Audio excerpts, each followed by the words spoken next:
Difference निकालना भी सीख लिया था, याद है ना? डिफरेंस का मतलब एक वेक्टर को अपोजिट कर देते थे बस, याद है सबको? Yes sir. Yes sir. Sum and difference तो हमने देख लिया, अब मल्टीप्लिकेशन भी देखेंगे कि वेक्टर्स में मल्टीप्लिकेशन जैसी कोई टर्म होती भी है या नहीं होती, तो वो देखेंगे। अब पहले रिजल्टेंट के बारे में बात करते हैं, थोड़ा सा इसको ना वो कर लेते हैं बच्चे, रिकॉल हमारा वाला पार्ट को।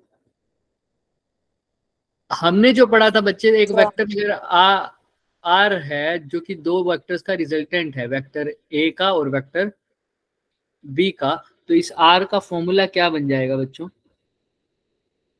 रिजल्टेंट का formula under root,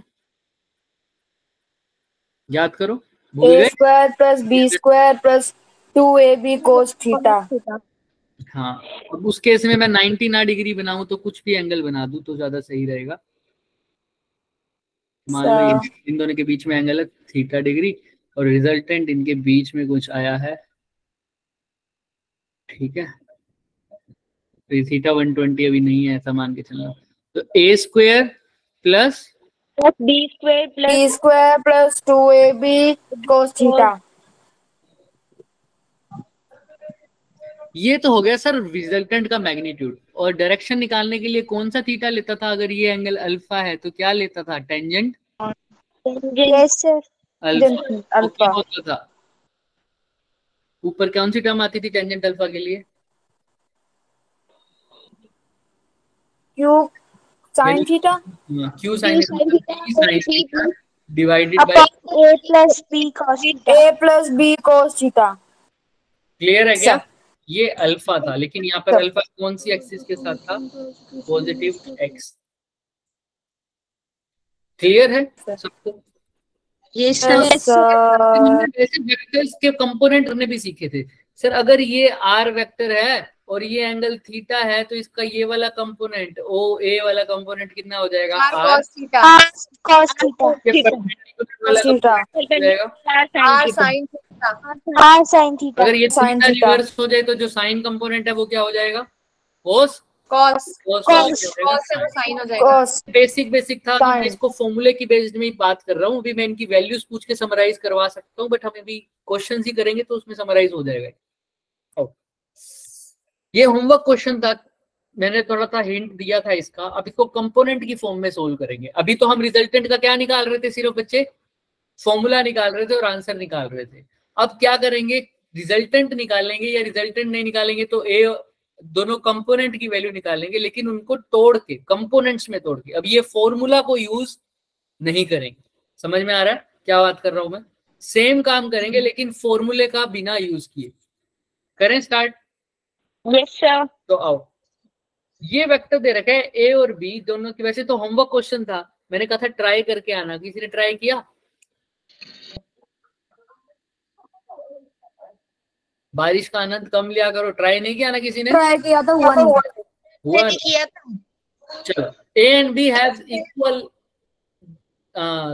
A and B have angle between them equals to 60 degree and the resultant make 45। तो A और B के बीच में पहले दो वेक्टर बना लेता हूँ, A vector and B vector. इनके बीच में एंगल कितना दे रखा है बच्चे? 60 डिग्री। क्लियर है क्या? सर। तो उनका जो रिजल्टेंट आया, मान लो A और B का जो रिजल्टेंट आया कुछ यहाँ आया होगा। रिजल्टेंट हमेशा उनके बीच में कहीं आता है ना, जरूरी नहीं है एग्जैक्ट बीच में, लेकिन बीच में कहीं आता है। तो वो कितना एंगल बना रहा है सर? 45 डिग्री विद 45 विद ए मतलब ऊपर वाला है ना यहाँ।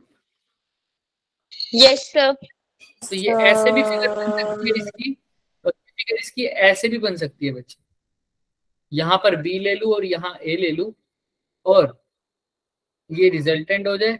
अभी भी ए और बी के बीच में एंगल कितना है? 60 डिग्री।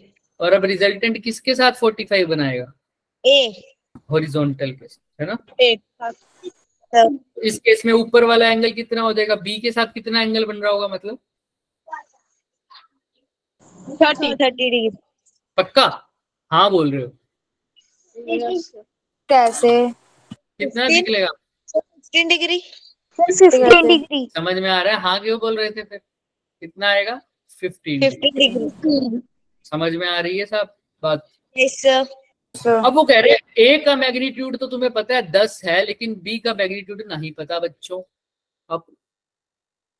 अब क्या करिए सर, थोड़ा सा सोचिए। कोई भी फिगर, मान लो ये फिगर ले रहा हूं मैं अभी के लिए, दूसरी भी ले सकते हो, कोई बड़ी बात नहीं। तो बताइए सर, ए का मैग्नीट्यूड पता है, बी का मैग्नीट्यूड निकालना है। कैसे निकालें सर, बताइए, दिमाग लगाइए तो। फॉर्मूला, मैं तो कह फॉर्मूला यूज ना करो तो बेहतर है। बिना फॉर्मूला के हो सकता है क्या? कंपोनेंट्स करके हो सकता है क्या? Yes sir. करो फिर, किसके कंपोनेंट करोगे?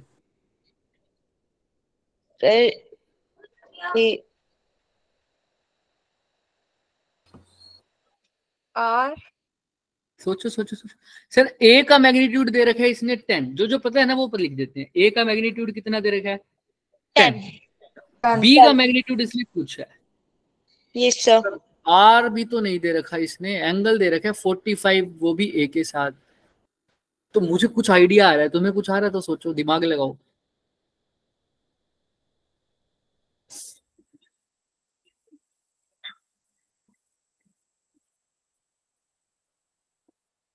दिमाग लगाओ लगाओ लगाओ थोड़ा सा।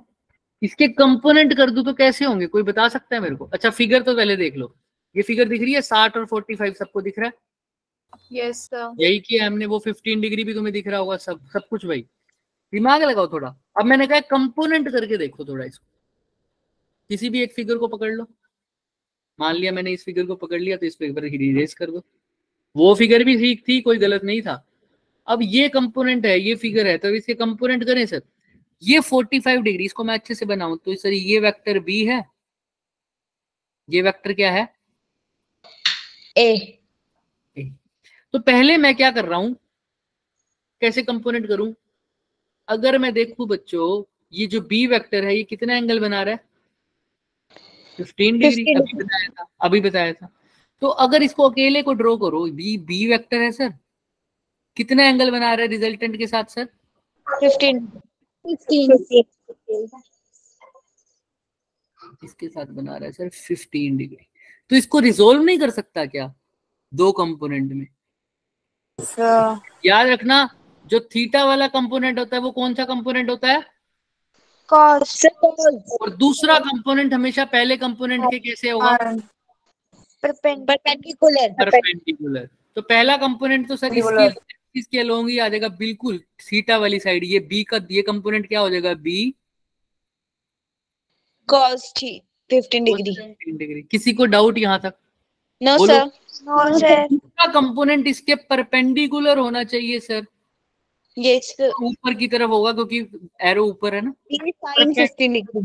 तो ये ऐसा कुछ बनेगा क्या परपेंडिकुलर? ध्यान से देखना, 90 डिग्री ऊपर गया हूं, यहाँ से 90 डिग्री ऊपर गया हूँ सिर्फ। Yes sir. तो ये 90 डिग्री ऊपर गया, और ये कंपोनेंट कितना हो गया? B sin 15 degree. किसी को कुछ भी डाउट है इस पर्टिकुलर पार्ट में तो वो पूछे पहले। क्लियर है? डन है? Yes sir. अब मैं दूसरे तरीके को, अभी ए पार्ट ए को रिजोल्व किया, ऐसे ही मैं बी को भी करूँ तो, सॉरी बी को किया, अब ए को करूँ तो ए कैसे बना हुआ है सर? ये वेक्टर है मेरा बच्चों ए, और ये कितना एंगल बना रहा है रिजल्टेंट के साथ? 45 डिग्री। 45 डिग्री बना रहा है सर। तो इसके भी दो कंपोनेंट होंगे सर। कैसे सर? जो थीटा वाला कंपोनेंट होगा, ये वाला पार्ट का होगा 45। ए cos 40। अगर ए यहाँ है तो, है ना, और ये 45 है तो ये 45, और इसके परपेंडिकुलर ऊपर या नीचे होगा बताना? जैसे ये ऊपर की तरफ था, ये कैसे होगा? नीचे नीचे की तरफ। तो परपेंडिकुलर वाला कंपोनेंट कैसे पता लग रहा है सर? ऊपर नीचे एरो देखो ना। अगर मैं ऊपर बना लेता तो रिजल्टेंट इन दोनों के बीच में आता। क्या ए वेक्टर इन दोनों के बीच में दे रखा है, ऊपर वाले दोनों के बीच में? No sir. नीचे वाले दोनों के बीच में आ रहा है ना, तो नीचे वाला सही बनाया हुआ मैंने। तो नीचे वाला परपेंडिकुलर है सर, जैसे वो बनाया सेम। और कितने डिग्री? 90। तो ए 90 डिग्री। sin 45 degree. क्लियर है क्या सबको? Yes sir. मैंने दोनों कंपोनेंट कर दिए। अब इन दोनों का कंपोनेंट का आंसर तो वही आ रहा है ना, रिजल्टेंट वेक्टर आर। क्या आ रहा है सर? आर, ये वाली लाइन यही आ रही है ना, ग्रीन वाली लाइन। देखो तो ध्यान से, बोलो हाँ या ना। दोनों की लाइन तो क्या आ रही है सर? ये रेड वाली लाइन बना दूं अगर मैं रिजल्टेंट को मैं एक ही लाइन से शो करूं तो बच्चे, ये वाली लाइन, ये ब्लू यूज कर लिया क्या मैंने? कौन सा कलर यूज नहीं किया? व्हाइट नहीं किया, व्हाइट से। तो ये रिजल्टेंट है बच्चे, है ना रिजल्टेंट। ये दोनों एंगल किससे देखे हैं तुमने? 15 डिग्री भी किसका देखा है? बी का रिजल्टेंट से, आर वेक्टर से।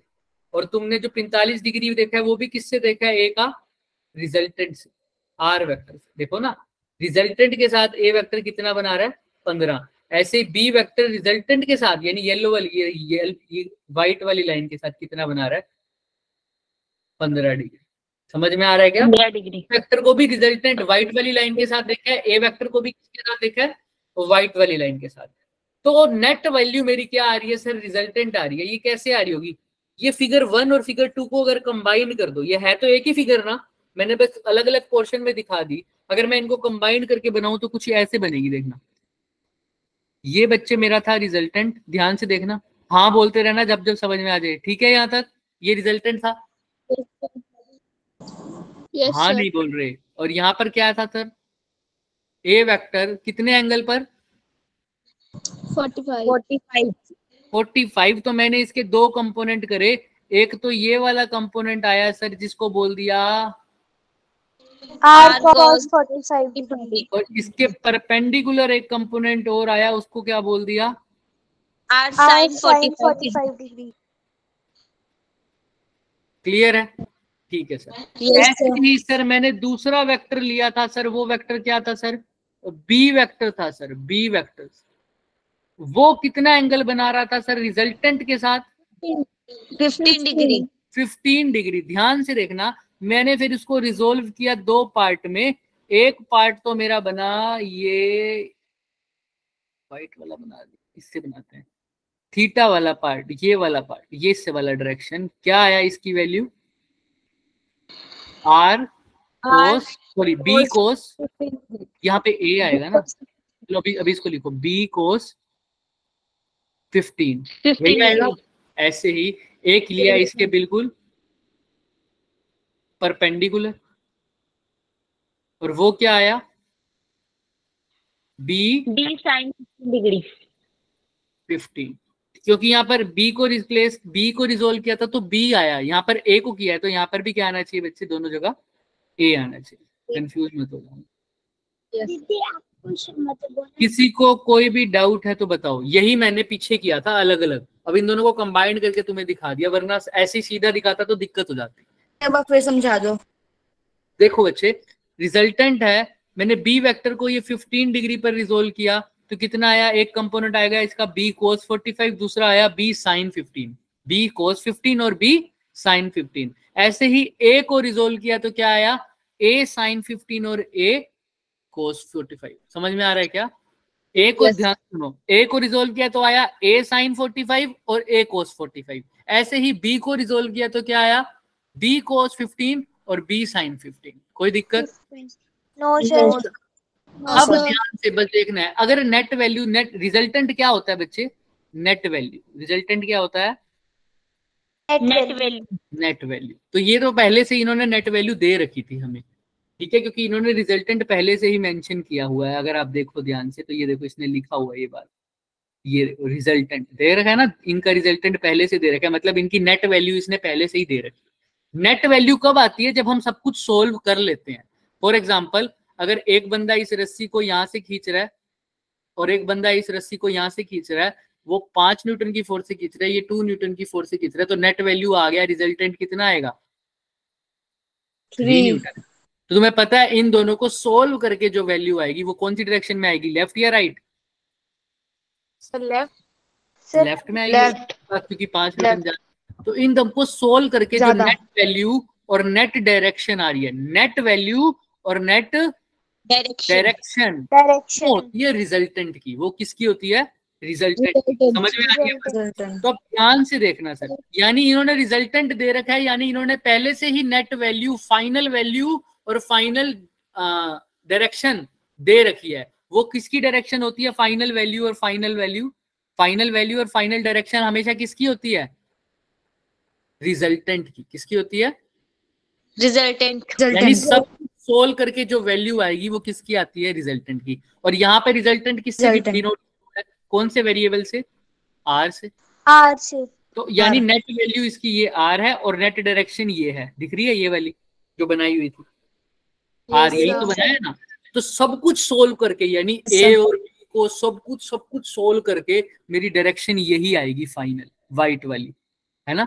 ये तभी पॉसिबल है बच्चे जब ए के 2 कंपोनेंट हो रहे हैं, ध्यान से देखो, और बी के भी कितने कंपोनेंट हो रहे हैं? 2 कंपोनेंट।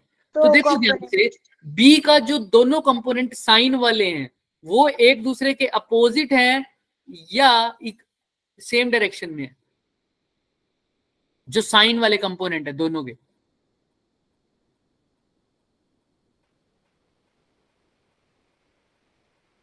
दोनों के साइन वाले कंपोनेंट बताओ, सेम डायरेक्शन में है, अपोजिट में है? ऑपोजिट। अपोजिट में। Opposite. तो नेट वैल्यू आ रही है आर की तरफ। नेट वैल्यू क्या है? इस बी की तरफ आ रही है क्या? 1 की तरफ आ रही है या 2 की तरफ आ रही है? आ रही है क्या? नेट वैल्यू तो आर की तरफ आ रही है। तो इन दोनों, ये नहीं, ये दोनों एक दूसरे को क्या कर रहे होंगे बच्चे? कैंसिल कर रहे होंगे। क्या कर रहे होंगे? कैंसिल कर रहे होंगे। देखो ना, अब मैं कंपोनेंट सिर्फ बनाऊं। देखो, जब भी वेक्टर के क्या बना दो कंपोनेंट, तो उस वेक्टर को क्या कर दिया करो? भूल जाया करो। जिस भी वेक्टर के तुमने क्या बना दिए? कंपोनेंट, उस वेक्टर को। मैं इसको और सिंपल तरीके से बताऊंगा, अभी बहुत सिंपल एग्जांपल, लेकिन पहले एक ये वाला एग्जांपल सोल्व कर लो, वरना भूल जाओगे तुम। जब भी वेक्टर को कंपोनेंट में तोड़ो तो उस वेक्टर को भूल जाओ। जैसे अभी तुमने ए को कंपोनेंट में तोड़ा तो उस ए वेक्टर को क्या करो? भूल जाओ। तो ए के कंपोनेंट याद रखो सिर्फ। कौन से कंपोनेंट है? बोलो, ए का कौन कौन सा कंपोनेंट आया है? A sin 45 A A sin sin 45 और A cos 45। ए cos 45 कहाँ आया सर? इसके बिल्कुल परपेंडिकुलर, यहाँ आया ना। Yes sir. ठीक है, ऐसे ही मैंने ए को ड्रॉ नहीं किया क्योंकि ये इसके कंपोनेंट कर दिया, अब इसको भूल गया मैं। ठीक है सर। अच्छा, ऐसे ही बी को भी कंपोनेंट में डिसोल्व करा तो बी को भी भूल जाओ। तो बी के 2 कंपोनेंट आया, एक कंपोनेंट तो बिल्कुल ए वाली डायरेक्शन में ही आया है ना, यहाँ। उसका नाम क्या है? B cos 15। और दूसरा कहाँ आया सर? इसके परपेंडिकुलर। वो कितना आया? sin 15। क्लियर है क्या? Yes sir. अब वो तुमसे पहले ही बोल रहा है कि रिजल्टेंट कहाँ आया है, कौन सी डायरेक्शन में आया है? इस डायरेक्शन में, इसी डायरेक्शन में आया ना, इसी डायरेक्शन में है, हाँ या ना? देखो, इसने पहले ही दे रखा है ना, ये रिजल्टेंट है। Yes sir. जिस डायरेक्शन में कौन है? आर की डायरेक्शन किसकी डायरेक्शन की इक्वल आ रही है? सेम है किस किस के? ए cos 45 के A cos 45 और B cos 15। तो इसका मतलब लास्ट वैल्यू तो किस दोनों, देखो तुम दिख भी रहा है, ए cos 45 और बी cos 15 की दोनों की वैल्यू ऐड होंगी या सब्ट्रैक्ट होंगी? तुम खुद बताओ, दोनों की डायरेक्शन कैसे है? ए cos 45 देखो और बी cos 15 देखो, दोनों की डायरेक्शन कैसे है बच्चे? सेम। इन दोनों की direction A cos 45 and B cos 15 की डायरेक्शन क्या है? सेम है। तो ये क्या होंगे आपस में? सीधा सर ऐड। लेकिन B sin 15 और A sin 45 इनकी डायरेक्शन क्या है? अपोजिट। तो ये दोनों आपस में क्या होंगे? सब्ट्रैक्ट। तो तुम्हें पता है अगर इनमें से कोई वैल्यू बच जाती तो नेट डायरेक्शन या तो इसकी तरफ भी आ सकती थी या इसकी तरफ भी आ सकती थी, लेकिन नेट डायरेक्शन ना तो ऊपर की तरफ आई ना ही नीचे की तरफ आई। नेट डायरेक्शन कौन सी डायरेक्शन में आई? ये आर वाली तरफ। यानी ना कोई कंपोनेंट ऊपर की तरफ बचा हुआ है ना कोई कंपोनेंट नीचे की तरफ बचा हुआ है। इसका मतलब समझ रहे हो? यानी B sin 15 एग्जैक्टली कैंसिल कर रहा है किसको? A sin 45। A sin 45 को। जब ऐसा केस दे रखा हो तो सुन लो, तो यानी बी साइन 15 कैंसिल कर रहा है ए साइन 45, यानी ये दोनों आपस में क्या है, इक्वल है सर, तभी तो कैंसिल कर पाएगा ना। 5 न्यूटन ऊपर है तो इसको कैंसिल करने के लिए 5 न्यूटन ही कहाँ होनी चाहिए, नीचे, तभी तो कैंसिल होंगे। तो भी तो नेट डायरेक्शन इन दोनों को ऐड करके कहाँ आएगा, ऊपर की तरफ। तो यानी मैं लिख सकता हूं sir a sine 15 is equal to b sine 15 is equal to a sine 45, और तुम्हें पता है a की वैल्यू कितनी है, 10। तो यहाँ पर लिख दो 10। साइन 45 कितना होता है, 1/√2। और यहाँ पर क्या आ जाएगा, b साइन 15। तो b की वैल्यू क्या आ जाएगी बच्चे, 10/√2 डिवाइडेड बाय 1/sin 15। क्लियर है क्या? Yes. तुम्हारे ऊपर है तुमने कहां पर लिया वैल्यू। तो देखो यहाँ पर दिख रहा है, अब इसमें कैसे लिखा है इन्होंने, मैं बताता हूँ अभी क्या हमने कहाँ लिया। देखो ए और बी, अब यहाँ पर बताओ कुछ हिंट दिख रहा है तुम्हें, कुछ थोड़ा सा चेंजेस दिख रहे हैं, हमने कुछ किया हो उन्होंने कुछ किया हो अलग किया है सर, ध्यान से देखो। इन्होंने 45 लिखा, ये वाला एंगल लिखा, सबको दिख रहा है। बीटा इन्होंने लिया 15, कौन सा एंगल होगा सर, इन्होंने सी के साथ रिजल्टेंट के साथ 45 को इसका एंगल दे रखा है हमें, 45 डिग्री बन रहा है ए के साथ, और बी के साथ कितना बन रहा है, 15 बन रहा होगा, ऑब्वियस सी बात है। तो यहाँ पर 45, तो ये एंगल कितना हो जाएगा, 15। सिंपल, हमने भी वही किया, सब कुछ वही किया, हमने दो कंपोनेंट किए। ए साइन 15 किसके साथ इक्वल आ रहा है सर, बी cos ना ना देखो ए साइन 15 किसके इक्वल आ रहा है, ए साइन 45, यही लिखा है क्या हमने? हाँ, इसने 45 को लिख दिया अल्फा, तो मैं क्या लिख दूं इनकी जगह, a sine alpha is equal to B sine beta. तो क्या इसने भी यही लिखा है क्या? यस सर, हमने भी यही लिखा था, sine 45 is equal to B sine 45 कैसे लिख दिया इसने, बी साइन क्या आना चाहिए, 15 आना चाहिए, क्योंकि बीटा 15 है, तभी यहाँ पर इसने गलती कर दी। ठीक है, अच्छा यहाँ से बी की वैल्यू निकालो, क्या आएगी, 10 साइन 45 डिवाइडेड बाय साइन 15, यही आएगी। और 10 साइन 45 तुमने निकाल दिया 10√2 और डिवाइड बाय क्या आ रहा है, साइन 15। हमारा आंसर सही है, समझ में आ रहा है क्या? इतना आंसर तुमने निकाला। किसी को कोई भी डाउट है यहाँ तक, पहले तो ये बताओ। नो सर, अब मैं बताता हूँ क्या करना था सर इसमें।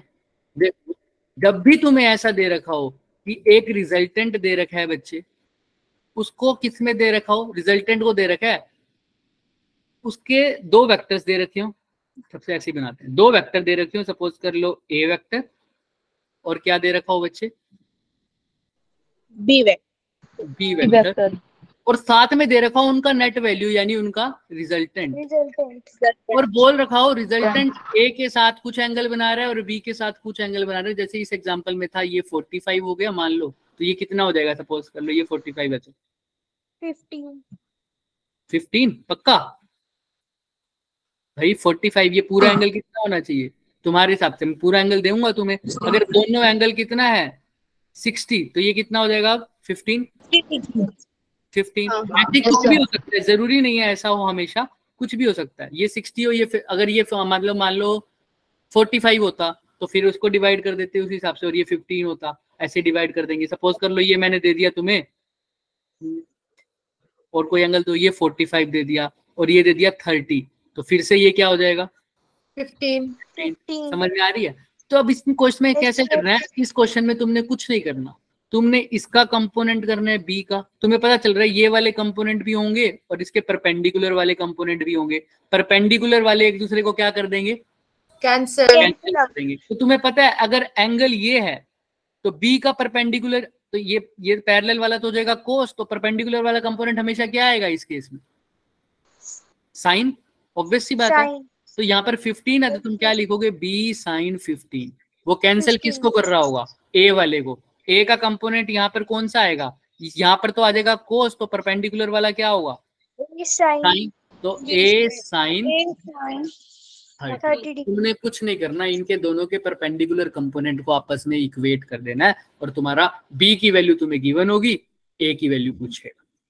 ट्रिक समझ में आई क्या करना है, सिर्फ परपेंडिकुलर कंपोनेंट को क्या करना है तुमको इक्वेट करना है। अगर थीटा ऐसे गिवन हो तभी। फॉर एग्जांपल एक और ट्राई करो, ये रिजल्टेंट है, मैं बोल दूं रिजल्टेंट इसके साथ तो बना रहा है बच्चों, ए और बी के बीच में, एक्टर के बीच में एंगल बन रहा है बच्चों, सपोज कर लो 65, और ये पूरा एंगल है बच्चों 40, तो ये कितना हो जाएगा? 45 है मान लो, तो ये कितना हो जाएगा ऊपर वाला?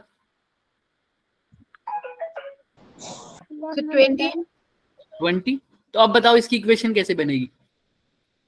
अगेन परपेंडिकुलर कंपोनेंट एक दूसरे को क्या करेंगे?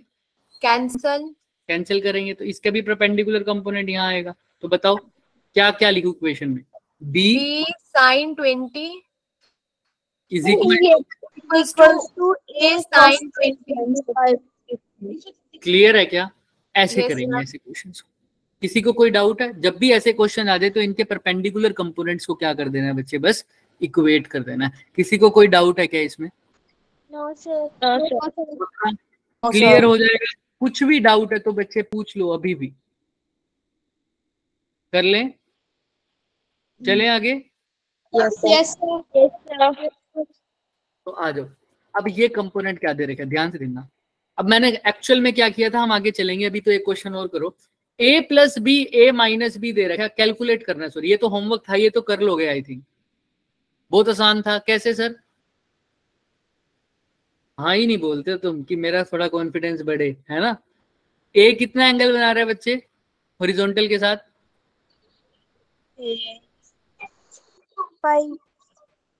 37 है ना। और b कितना बना रहा है बच्चे? 53। तो b कहाँ होगा? 37 से थोड़ा सा ऊपर होगा, तो यहाँ पर कहीं मान लेते हैं b कितना बना रहा है? 53। तुमसे पूछा है, अच्छा b कहाँ से बना रहा है ये भी तो देखो ना, b कहाँ से बना रहा है 53? नेगेटिव एक्सिस से। नेगेटिव एक्सिस खींचो पहले तो। इससे के साथ अगर यहाँ पर कोई बी एंगल, बी वेक्टर बन रहा है तो वो कितना बना रहा है बच्चे? ये तो 120 हो गया, तो और पीछे करेंगे थोड़ा, है ना। थोड़ा सा दिमाग लगाइए बस। तो यहाँ पर कहीं मान लो बन रहा है, और ये कितना एंगल बन रहा है? 53 डिग्री। 53 डिग्री बन रहा है। और भी थोड़ा सा नीचे कर सकते हो, वो तुम्हारे ऊपर है। ठीक है, तो ऐसा फिगर दे रखा है। समझ में आ रहा है ना कैसे बनाया मैंने सबको? ए पॉजिटिव एक्स एक्सिस के साथ बना रहा है और बी नेगेटिव के साथ बना रहा है, और तुमसे पूछा है ए का मैग्नीट्यूड 5 है तो बी का मैग्नीट्यूड 10 है। तुमको बताना है इन दोनों का नेट वैल्यू क्या आएगी। रिजल्ट ए प्लस बी मतलब क्या होता है, इसका क्या फाइंड करो? रिजल्टेंट। अब तुम्हें समझ में आएगी चीजें, देखो कैसे। अब मैंने फॉर्मूला यूज नहीं करना है क्या फॉर्मूला? फिलहाल के लिए 37 क्या होता है, 53 क्या होता है भूल जाओ, हम एंगल्स की फॉर्म में ही बात करेंगे, बट कैसे करेंगे वो देखो भाई। अगेन मैं क्या करूंगा, इनके कंपोनेंट करूंगा। अभी मेरे को रिजल्टेंट गिवन नहीं है, रिजल्टेंट ही मेरे को निकालना है। रिजल्टेंट कैसे पता लगेगा भाई? एक ब्लॉक है, सुनो, एक ब्लॉक है, उसको एक बंदा यहाँ से खींच रहा है, एक बंदा यहाँ से खींच रहा है, एक बंदा यहाँ से खींच रहा है, एक बंदा यहाँ से खींच रहा है। कहाँ जाएगा ब्लॉक? सर वही रहेगा। अगर ये दोनों अपोजिट तो कैंसिल हो जाएंगे, अगर ये दोनों अपोजिट हो तो भी ये भी कैंसिल हो जाएंगे, तो नेट फोर्स क्या हो जाएगी? 0। ये 4 तो होती एक फोर्स ये भी हो जाती। अब फोर्स कहाँ जाएगा ब्लॉक?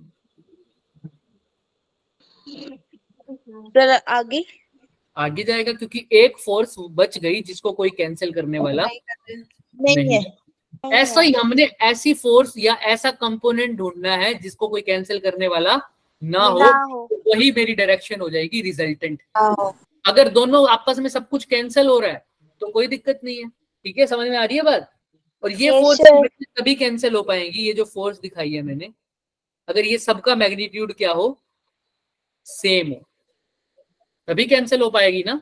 ये होता 5 न्यूटन, ये होता 3 न्यूटन, ये होता 5, ये होता 5, तो ये 5 तो 5 कैंसिल हो जाता, और ये 5 और 3 कैंसिल हो पाता क्या आपस में कभी? No, sir. फोर्स की डायरेक्शन कौन सी होती? 1 वाली या 2 वाली? Sir, 1 वाली. 1 वाली। तो ये इसका हो जाता है रिजल्टेंट। क्या हो जाता है इसका? रिजल्टेंट। तो वही हमने अब निकालना है कंपोनेंट करके। लेकिन देखो कैसे सर, तुम कुछ ना करो, जो वेक्टर है उसको कंपोनेंट कर दो। पहले ए के कंपोनेंट करते हैं, रेड से बनाऊंगा ए के कंपोनेंट, या ब्लू से बना देते हैं, या लाइट से। तो ए के कंपोनेंट 2 होंगे बच्चे। एक तो हॉरिजॉन्टल में होगा, उसका नाम क्या होगा? A cos 37. एरो मत भूलना लगाना, एरो ऐसे लगेगा ना। Yes sir. और दूसरा क्या होगा बच्चे, ए, Sin 37. और वो भी इसके परपेंडिकुलर होगा ना, तुम्हें पता है साफ। Yes sir. किसी को कोई डाउट है जो मैंने बनाया है अभी तक? No sir. बोलो sir. है ना। No sir. अब यहाँ से बहुत अच्छी समझ में आएगी, बहुत सिंपल चीज समझ में आएगी। अब देखना ध्यान से, ए साइन 37। चलो नेक्स्ट, अब इसको कर देते हैं रेड से बना देते हैं, ग्रीन से, रेड से बना देते हैं। चलो भाई, इसके दो कंपोनेंट होंगे, एक लेफ्ट की तरफ होगा कौन सा, बी, B cos 53 degree. और ऊपर की तरफ क्या होगा, B sin 53 degree.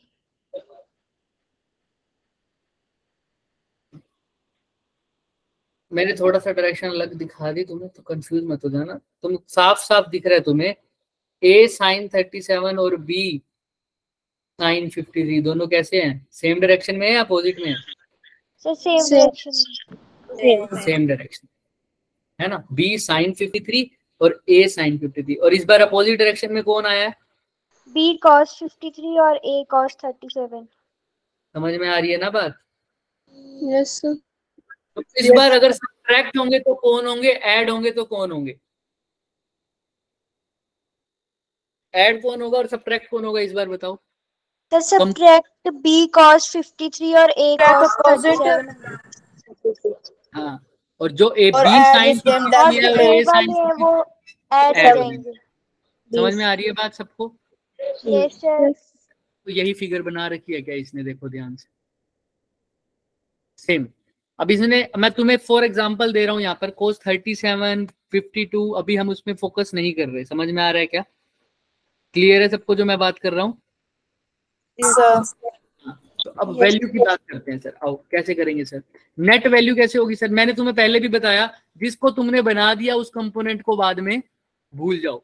बी को बना दिया तो बी को भूल जाओ, सिर्फ उसके क्या दिखाओ, कंपोनेंट। और उसके कंपोनेंट कैसे हैं सर, बी साइन 53 और क्या है, B cos 53. ऐसे ही ए को भूल जाओ, ए के कंपोनेंट याद रखो। तो ए का कंपोनेंट एक तो है राइट की तरफ, जो कि क्या है, A cos 37. 7, और ऊपर क्या है, A sin 37. तो साफ दिख रहा है ये दोनों आपस में माइनस हो रहे हैं, ये दोनों आपस में क्या हो रहे हैं, Add. तो वही देखो इसमें किया हुआ है, इन्होंने भी वही किया। देखो a cos 37 की वैल्यू मान लो 4 है, b cos 53 की वैल्यू इन्होंने माइनस निकाल दी वैल्यू में, हम वैल्यूज को सीधा यूज कर रहे हैं। ध्यान से देखो 37 3 8 दिख रहा है सबको कैसे निकाला है, वैल्यू गिवन है। मान लो a sin 37 अभी हमें गिवन होगा, a sin 37 की वैल्यू क्या मान ली, सपोज कर लो कितना, हम ट्रायंगल से भी निकाल सकते हैं ना, तुम्हें बताया हुआ है जब शॉर्ट में बताया था, याद है सबको, 37 और 53 का ट्रायंगल बना था जब, 3 4 5, याद आया या नहीं आया? बोलो हाँ या ना? आ रहा है सबको याद? जब एक ऐसे हमने एक वेक्टर लिया था सर, 3 4 और क्या लिया था, 5, याद आया? तो इसमें हम साइन थीटा, अगर मैं ये एंगल लेता था तो साइन थीटा कैसे लिखता था बच्चे, परपेंडिकुलर अपॉन बेस, कितना हो गया था, perpendicular upon hypotenuse 4/3. 5 4/5, perpendicular upon hypotenuse का साइन थीटा, तो वही होगा। और लेकिन यही एंगल, यही ट्रायंगल अब ऐसा बन जाता बच्चे, यहाँ तो 3 4 5, ये क्या हो जाता है बताना, साइन थीटा क्या हो जाएगा, 3/5. क्लियर है? Yes sir. समझ में आ रहा? तो यही हमने ट्राई किए थे सर 37 और 53 के लिए ट्रायंगल, याद होगा? बनाए नहीं थे बच्चे, हम ट्रिग्नोमेट्री बता रहे थे, जब तुम कह रहे थे हमें, मेरे को आता है ट्रिग्नोमेट्री का, तो सर याद करो। Yes sir. आया? बोलते नहीं हो तुम लोग। कोई बात, देखो परपेंडिकुलर अपॉन हाइपोटेन्यूज क्या होता है sir, perpendicular upon hypotenuse sine theta ना, Sin theta. इसके अंदर अगर यहाँ पर मैं इसको 3 लिख रहा हूँ, ये परपेंडिकुलर हो गया, ये क्या हो गया, बेस हो गया, हाइपोटेन्यूज हो गया ए, समझ, ये क्या हो गया, हाइपोटेन्यूज हो गया ए। तो अगर मैं यहाँ पर 5 की जगह लिख दूं ए, तो परपेंडिकुलर हो गया 3, हाइपोटेन्यूज हो गया ए, ये किसके इक्वल हो गया, साइन थीटा मान लो 37 है, साइन 37 हो गया, तो 3 किसके इक्वल हो गया, ए साइन 37। तो वही तो इसमें लिख रखा है बच्चे, दिख रहा है। Yes sir. ऐसे ही वो ए कोस 37 यहाँ से निकालना, अगर ये थीटा को मैं कोस मान रहा हूँ, तो अब कोस का फॉर्मूला क्या होता है, बेस अपॉन हाइपोटेन्यूज। बेस यहाँ पर क्या है, 4 अपॉन ए, क्या हाइपोटेन्यूज क्या है ए, ये किसके इक्वल हो जाएगा, कोस 37, तो 4 क्या हो जाएगा, ए cos 37। वही तो लिखा है 4 इज इक्वल टू ए कोस 37। अब तुम्हारे ऊपर है, मैंने 3 4 ऐसे लिए हैं, अगर तुम 3 4 ऐसे ले लेते ना बच्चे तो उल्टा कर देते। अब मैंने इसको 37 लिया है ना, अगर मैं 3 4 ऐसे ले लेता तो मैं इसको क्या लेता 37, तुम्हारे ऊपर है। बट मैं कुल मिला के ये कैलकुलेट करना चाह रहा हूँ, तुम्हें मैंने शुरू में ही बता दिया था 37 और 53 का यूज होगा या नहीं होगा, होगा। तो अगर तुम ऐसा ले रहे हो तो तुम इसको मान लो 3, इसको मान लो 4, इसको क्या मान लो 5। अब साइन थीटा क्या होता है, परपेंडिकुलर, साइन थीटा क्या होता है, परपेंडिकुलर। हाइपोटेन्यूज अगर मैं ए लिख रहा हूँ, क्या लिख रहा हूँ बच्चे, ए, तो 3 ए, ये कितना हो जाएगा, साइन 37। ऐसे तो 3 किसके इक्वल हो जाएगा, ए साइन 37, तो ये एंगल मेरा कितना हो जाएगा 37 का। अगर यही ट्रायंगल में मैं ऐसे ले लूं, एंगल कौन सा ले लूं ऊपर की तरफ, वो एंगल कौन सा हो जाएगा मेरा, 37 की जगह क्या हो जाएगा, ये एंगल। अगर ये 37 है तो ये क्या होगा 53 ना, क्योंकि तुम निकाल भी सकते हो, ये 37, ये 90, 90 प्लस 37 कितना हो गया 127, 180 में से 127 करोगे तो कितना बचेगा 53। तो सेम ट्रायंगल का अगर तुम ऊपर वाला एंगल लोगे, इसके बेसिस पे करोगे, तो ये कितना डिग्री है बच्चे 53 डिग्री है। और यहाँ पर फिर वही, ये 4 है, ये 3 है, और ये मान लो a है। तो अब ध्यान से देखो, अब यहाँ पर अगर 53 निकालना है तो a साइन 53 कितना होगा,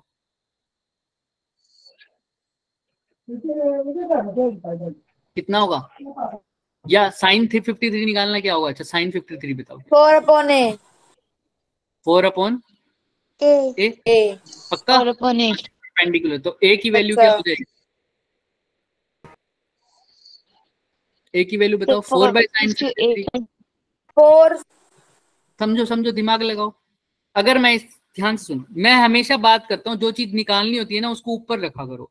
a निकालना है तो a को रखो sir, 4 is equal to a upon 4 क्या बनेगा ये बताओ, या 4 अपॉन a 4 बोल दो, sin 37, sine 4 into sin 53, 4 into sine 53, पक्का, 53, हाँ 4 इंटू साइन, हाइपोटेन्यूज और परपेंडिकुलर है भाई, उल्टा कर दो, तुम्हें कंफ्यूजन ना करो बस तुम।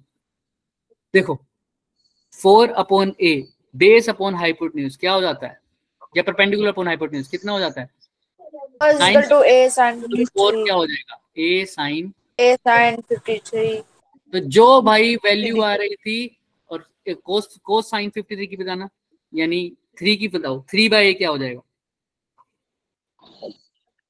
कोस 53, cos 53। 3 इज इक्वल टू क्या आ जाएगा a cos 53। a cos 53. अब मैं कंक्लूड कर रहा हूं, इसको ध्यान रखना, कंक्लूड करने के क्या, जो वैल्यू a cos 53 की है वही value a Sin 37.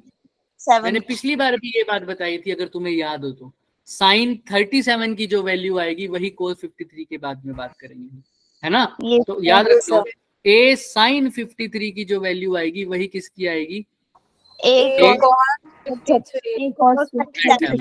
Similarly a cos 53 की जो वैल्यू आएगी वो किसकी आएगी, A sin 37. a sin 37।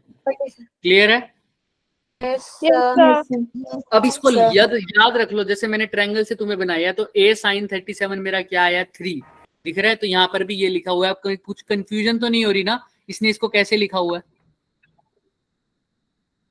क्यों सर? क्योंकि ये वेक्टर हमारा क्या है, ध्यान से देखो, ये ए है बच्चे, ये ए है, ये 37 है। तो तुम्हें पता है ए अगर ऐसा हो तो ये तुम्हें पता है ये कब बनेगा, ये ए है, ये ए है, ये 4 होगा, ये 3 होगा, तो ए साइन कंपोनेंट इसका, ए साइन 37 उसका वैल्यू क्या आएगी? 3। अभी निकाली तो है, दिख रहा है? हमेशा कितनी आएगी? ए साइन 37 की वैल्यू 3 आएगी। क्लियर है? यस यहाँ पर भी इसके भी 2 कंपोनेंट होंगे। इसके 2 कंपोनेंट कौन से थे?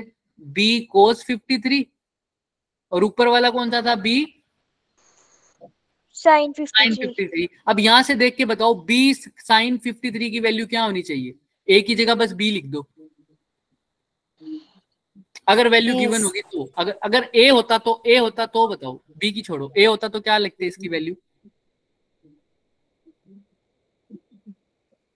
ए होता तो क्या लिखते उसकी वैल्यू बच्चे? छोड़ो, दिमाग लगाओ, यहां से सिर्फ साइन 37 की वैल्यू निकाल लो, कुछ वैल्यू नहीं पता चलती तुम्हें तो भी।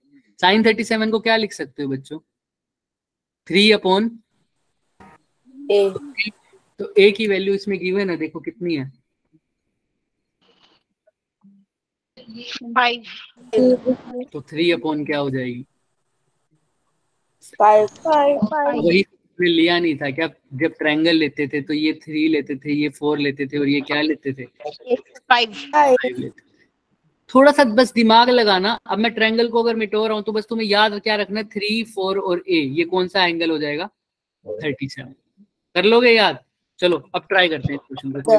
अभी तुम्हें इतना समझ में आ रहा है कि सर बी साइन 53 और कौन कैंसिल आपस में ऐड हो रहे हैं? बी साइन 53 किसके साथ ऐड हो रहे हैं? सोल्व करते हैं इसको अपने मेथड से, पीछे से छोड़ो। कौन कौन ऐड हो रहा है बताना?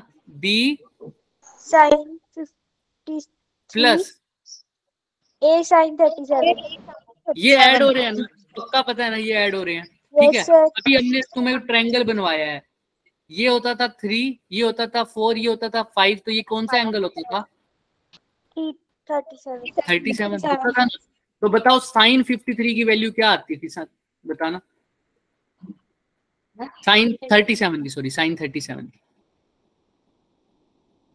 यहां से बता दो ना, इस ट्रायंगल को यूज करके बता दो साइन 37 क्या है? सर 3/5 3/5 5 पक्का? तो 3/5 लिख दो साइन 37 की जगह, और यहाँ पर क्या आ जाएगा? ए। अच्छा, जो साइन 37 की वैल्यू होती थी वो कोस 53 की होती थी, और जो कोस 53 की, अच्छा साइन 53 निकाल दो, छोड़ो यहाँ से, इतना कंफ्यूजन मत हो। 53 ये वाला एंगल होगा क्या? ये 3, ये 4, ये 5। तो बताओ कोस साइन 53 कितना होगा? आप सर 4/5 तो बी 4b, इसको वैल्यू क्या लिखूंगा? 4b/5 plus 3a/5। बी और ए की वैल्यू पुट करना क्या है? 4/5। बी की जगह क्या लिखूं? 10 प्लस 3/5 इंटू क्या लिखूं? 5 5 से 5 गया क्या? ये सर 5 2 तो ये कितना हो गया? 4 2 11 8 plus 3 11। कितना आ रहा है? इतना समझ में आया? 11 हो गया। ये सर तो इन दोनों को ऐड करके क्या आया? इन दोनों कंपोनेंट को ऐड करके क्या आया? 11। क्लियर है? क्लियर है? 11। अच्छा, अब इन दोनों को क्या करना है आपस में? इन दोनों को क्या भाई? ए साइन 37, ध्यान से सुनो, ए साइन 37 अब खत्म होने वाला है, इसका शॉर्टकट बताएंगे। फिर बी साइन 53, इन दोनों को तुमने ऐड किया बच्चे, बी साइन 53 प्लस ए साइन 37, इन दोनों को ऐड करके क्या आया? 11। अब तुमने सब्ट्रैक्ट करना है क्योंकि ये अपोजिट है। कौन कौन अपोजिट है? बी cos 53 37 और यहाँ पर कौन है? a cos 37। तो अगेन वो ट्रायंगल बनाओ। ये क्या होता था सर? 3 4 5 यही होता था। ये कितना एंगल बनता था? 37। तो बताओ बी ए cos 37 कितनी वैल्यू आएगी? ए cos 4/5 पहले मैं यहाँ पर इक्वेशन लिख दूं। किसको माइनस करना है? बी कोस 53 माइनस करना है किससे, ए कोस 37। तो पहले तो बी कोस 53 की वैल्यू बताओ कितनी है। 4.5 कोस कितना होता है, बेस अपॉन हाइपोटेन्यूज। तो ए तो यही लिखो, कोस 37 की जगह लिखा तुमने 4/5, यही लिखा है क्या, बेस अपॉन हाइपोटेन्यूज। हाँ सर, क्योंकि पिछले तुमने लिखा होगा 3/5। अच्छा कोस 53 कितना है, 53 ऊपर वाला ट्रायंगल है सर, ऊपर वाला एंगल 3/5 3/5। वैल्यू पुट कर दो, बी की वैल्यू कितनी गिवन थी 10 और ए की 5, तो 10 इंटू 3/5 माइनस ये कितनी थी 5 थी ना ए की वैल्यू, 5 इंटू 4/, कितना आंसर आ रहा है, This one is 4, 2. 2 answer 6 minus 4। तो अब इसकी डायरेक्शन क्या होगी सर, किसकी तरफ हो भाई, इन दोनों को जब ऐड किया क्योंकि दोनों ऊपर की तरफ थे तो 11 भी कौन सी तरफ आएगा, ऊपर की तरफ। लेकिन इसमें एक लेफ्ट था एक राइट था, तो नेट डायरेक्शन किसकी आएगी, लेफ्ट की या ज्यादा राइट तरफ, ज्यादा वाली तरफ। बी कोस 53 या ए कोस 37 कौन ज्यादा है, B cos 53। बात है। फिर इन दोनों को माइनस करके आंसर पॉजिटिव आया, पॉजिटिव का मतलब ये टर्म बड़ी होगी ना तभी पॉजिटिव आया, तो यानी बी कोस 53 की तरफ, बी कोस 53 कौन है, कौन सी साइड है, लेफ्ट। तो ये जो कौन सी डायरेक्शन में आएगा, लेफ्ट। तो अब नेट हमारे पास आंसर क्या आया बच्चे, एक तो आया 11 जो कि आया ऊपर की तरफ, और एक आया 2 जो कि आया लेफ्ट की तरफ। समझ में आया क्या, यस सर। ये 11 और ये 2 क्यों लिखा -2 इसने, क्योंकि लेफ्ट की तरफ आ रहा है और कुछ नहीं है, समझ में आ रहा है। अब दो कंपोनेंट आ गए, एक इसको मैं ऐसे लिख सकता हूँ क्या, -2 j cap plus 11 sorry I cap उल्टा हो गया, -2 I cap plus -2 I cap plus 11 j cap। अब इसका मैग्नीट्यूड भी निकालना हो तो कैसे निकालूंगा, अंडर रूट करके स्क्वायर, अंडर रूट और दोनों का स्क्वायर करके 4 प्लस 11 का स्क्वायर कितना होता है 121। 1 तो ये कितना हो जाएगा अंडर रूट 120। क्लियर है क्या, क्लियर है सब, यस सर। कोई डाउट है तो बता दो बच्चा। इसी को इसने 5√5 लिख दिया, इसी को इसने क्या लिख दिया 5√5। तुम देखो ना 5√5 को सोल्व करके देखो, का स्क्वायर करोगे तो क्या आएगा 5 5 25, अंडर रूट 5 का स्क्वायर करोगे 5, क्या आ गया यस सर 125। यही हमारा आंसर है ना। तो क्लियर है क्या, अब इसको मैं शॉर्टकट में बताऊंगा, लेकिन मेन बात यहाँ पर तुम कंफ्यूज इसीलिए हुए थे, साइन 37 नहीं पता चल रहा था और कोस 53 पता नहीं चल रहा था। हमने जो ट्रिग्नोमेट्री में तुम्हें बताया था वो तभी यूज होता ना जब मैंने क्वेश्चन में अगर मैं साइन 37 और 53 ना डालता तो फिर क्या फायदा उसका यूज करने का, वो लर्न करा हुआ रह जाता। अब तुम्हें वो यूज करना आ गया क्या, साइन 37 को कैसे यूज करना है और कोस 53 या साइन 53 को कैसे यूज करना है, सबको क्लियर। क्वेश्चन में तुम्हें सबसे ज्यादा मिलेंगे बच्चे 37 और 53 वाले क्वेश्चन, बहुत अब फेमस हो जाते हैं ये क्वेश्चन, क्योंकि 37 और 53 का ट्रायंगल बच्चों को याद हो जाता है, 3 4 और 5 और नीचे वाला एंगल 37, ऊपर वाला एंगल कितना होता है 53। लेकिन इसका शॉर्टकट तरीका क्या था सर, मैंने कुछ नहीं किया, मेरे को दो वेक्टर दे रखे थे, वेक्टर ए और वेक्टर बी और दोनों के बीच में एंगल नहीं दे रखा था, मुझे कितना दे रखा था, कितना यहाँ पर एक एंगल दे रखा था, सपोज कर लो θ1, यहाँ पर एक एंगल दे रखा था बच्चों θ2। मेरे से पूछा था इसने नेट वैल्यू, तो मैंने नेट वैल्यू कैसे करी सर, कंपोनेंट में तोड़ के, मैंने ए को कंपोनेंट में तोड़ा तो मेरे पास आया ये वाला कंपोनेंट ए cos θ1, ऊपर वाला कंपोनेंट क्या आया ए sin θ1। ऐसे ही मैंने बी को कंपोनेंट में तोड़ा बच्चे, तो बी के कंपोनेंट कैसे आए, बी cos θ2 और ऊपर की तरफ क्या आया बी sin θ1। तो मेरे को पता लगा कि दो कंपोनेंट तो अपोजिट है तो वो आपस में क्या होंगे सब्ट्रैक्ट, दो कंपोनेंट सेम है कैंसल आउट नहीं करूंगा, सब्ट्रैक्ट करूंगा। कैंसल तभी होंगे जब उनकी वैल्यू भी सेम हो, फॉर एग्जांपल ये भी 5 हो और ये भी 5, तब कह दूंगा कैंसिल हुए। लेकिन अगर ये 5 हुए तो 3 क्या कैंसिल हो जाएंगे, नो सर। तो सब्ट्रैक्ट अच्छा टर्म है ना इसके लिए, है ना। तो और सबसे बड़ी बात, अब यहाँ पर कंफ्यूजन नहीं करनी मेरे को, कई बार बच्चे बी को भी काउंट कर लेंगे, बी कोस थीटा को भी।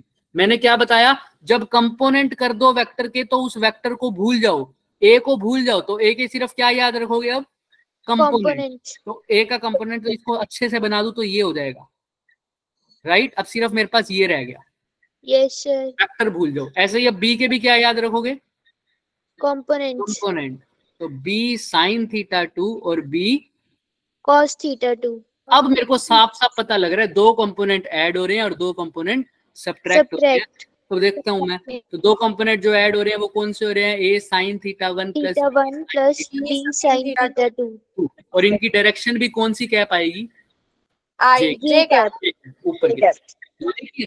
दूसरे का क्या होगा, बी कोस थीटा 2 माइनस ए कॉस थीटा 1। इनकी डायरेक्शन दो तरीके से हो सकती है, इनकी डायरेक्शन लेफ्ट भी हो सकती है और राइट भी हो सकती है, डिपेंड करता है लेफ्ट कब होगी, जब कौन बड़ा होगा, when b cos theta 2 is greater than a cos theta 1। और इनकी डायरेक्शन राइट कब होगी, जब a cos theta 1 is greater than b cos theta 2। Clear है ना। और उसी डायरेक्शन से दोनों के बाद आएगा आई कैप में भी, लेकिन वो माइनस आई कैप भी हो सकता है और प्लस आई कैप। इन दोनों के बाद जैसे ही दो कंपोनेंट आ जाएं आई और जे, तो मैं कौन सा कंपोनेंट का फॉर्मूला यूज कर सकता हूँ, मैग्नीट्यूड वाला, जिसमें मैं क्या करता हूँ, ए वाले का स्क्वायर प्लस बी वाले का स्क्वायर, ये इसका रिजल्टेंट आ जाता है। तो इसको बोलते हैं कंपोनेंट करके वेक्टर को रिजोल्व करना। क्या करके बच्चों, कंपोनेंट मैंने कंपोनेंट ही किया है, समझ में आ रहा है। ये इसमें टाइम इसलिए लग रहा है क्योंकि तुम पहली बार कर रहे हो और तुम्हें मेरे को 3 से 4 कंसेप्ट इसी क्वेश्चन में समझाने थे, इसीलिए मैंने ये क्वेश्चन चूज किया। इस क्वेश्चन में तुम क्या यूज कर लोगे बच्चे, इस क्वेश्चन में तुम्हें वेक्टर के कंपोनेंट करने आ गए क्या, यस सर, कंपोनेंट करने आ गए सर। वेक्टर को मैग्नीट्यूड निकालना आ गया क्या, आ गया।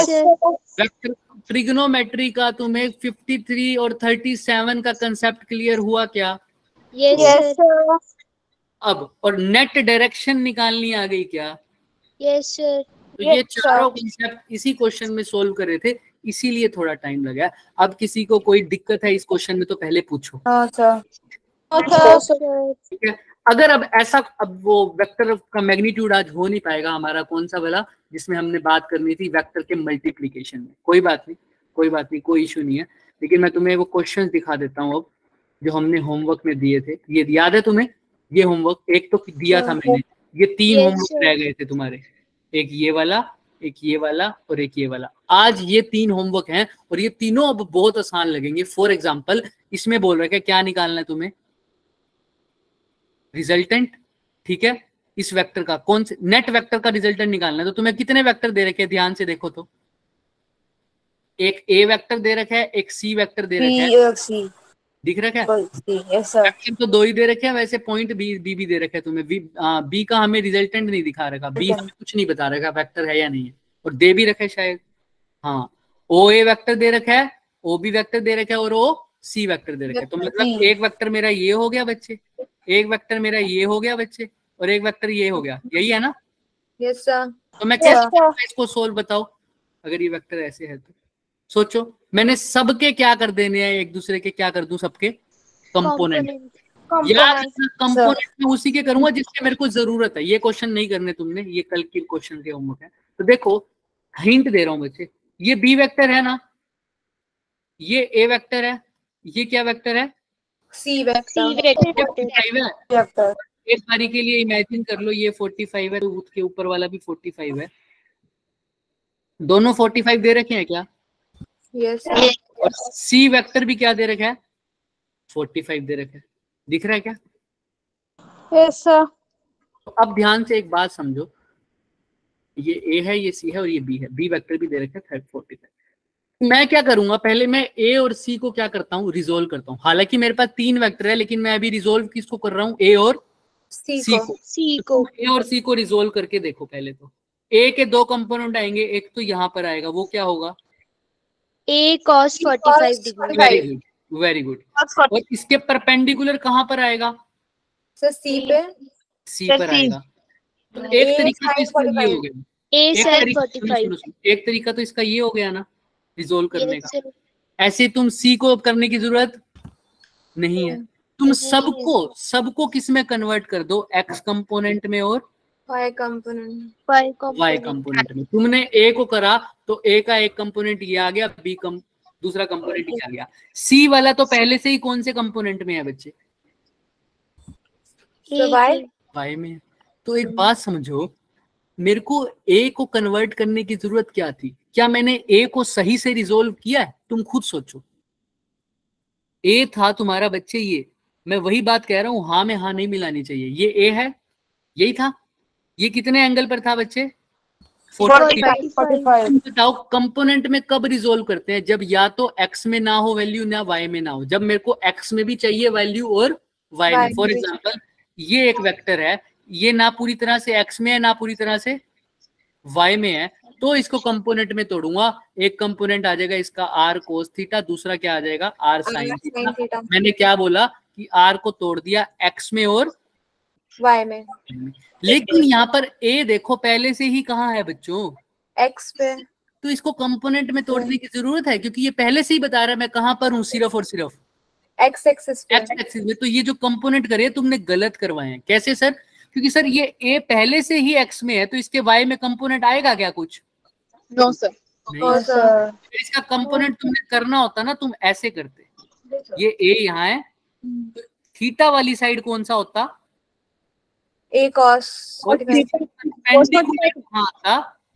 ए साइन 45 ये होते इसके कंपोनेंट, पर अभी इसकी जरूरत नहीं है। तो ध्यान से देखो, जो पहले से ही या तो पूरी तरह एक्स में है या पूरी तरह वाई में है, उसको रिजोल्व अभी नहीं करना। तो ए पहले से ही कहाँ था सर? एक्स में था, तो इसको रिजोल्व नहीं करूंगा। इसका सिंपल लिख दूंगा सर ए आई कैप। क्या लिख दूंगा? ए आई कैप। छोड़ दिया। ऐसे ही सी पूरी तरह कहाँ है?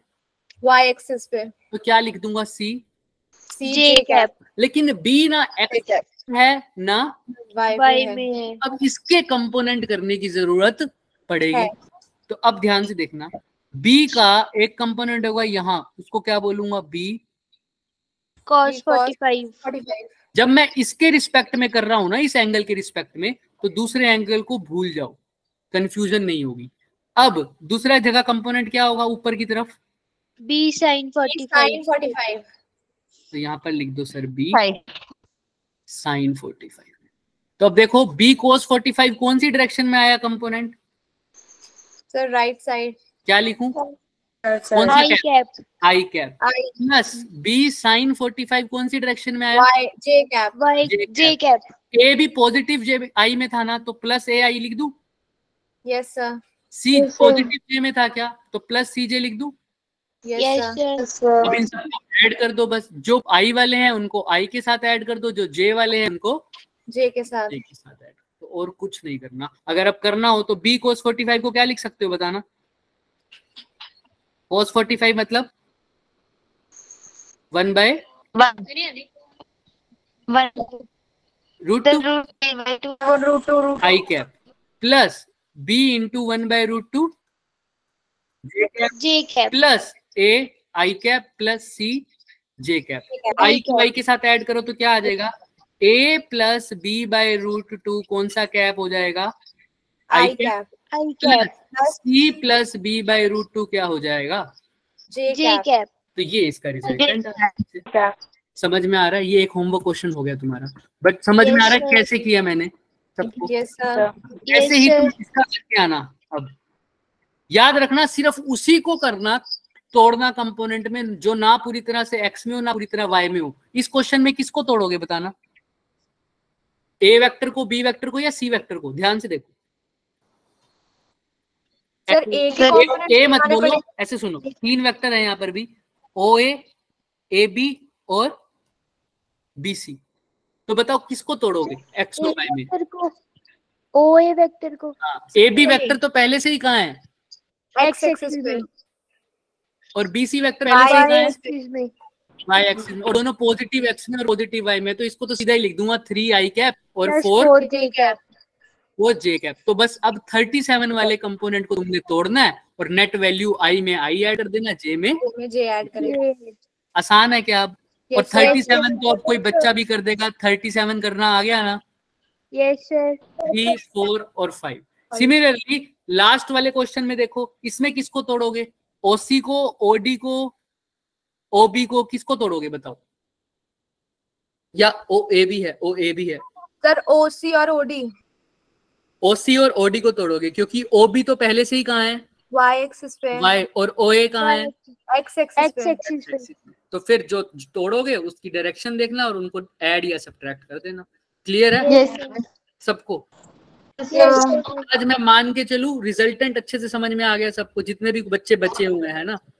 यस अब थोड़ा सा हो गया ना, सर। थोड़ा सा टिपिकल पार्ट बढ़ता जा रहा है ना लेवल क्वेश्चंस का। बताओ मुझे। यस लेकिन ये अगर मैं ना करवाऊं बच्चे, मैं यहाँ तक छोड़ सकता हूँ इस चैप्टर को कि ये तुमको वेक्टर इतना ही करा देता, मैं सिर्फ ये क्वेश्चन लेता ही ना और कह देता वेक्टर्स हो गए, हमारा रिजल्टेंट का फॉर्मूला आ गया और आगे चल पाते। बट तुम्हारा उससे काम बनेगा नहीं। जेई में तुमको ये चीजें सारी देखनी आनी चाहिए। और अब मेरे हिसाब से तुम्हें सारा क्लियर हो गया है एक बार के लिए तो, कि कैसे किसको रिजोल्व करना है और कब रिजोल्व करना है। क्लियर है? तो अब ये जाके ट्राई करना। होमवर्क मैंने सबका हिंट दे दिया तुम्हें होमवर्क। तो इन होमवर्क क्वेश्चन को करके आना। ओके बच्चे। Yes sir. Bye. Okay sir, thank you sir, bye sir, good night sir, take care sir. और कुछ भी रह गया क्या?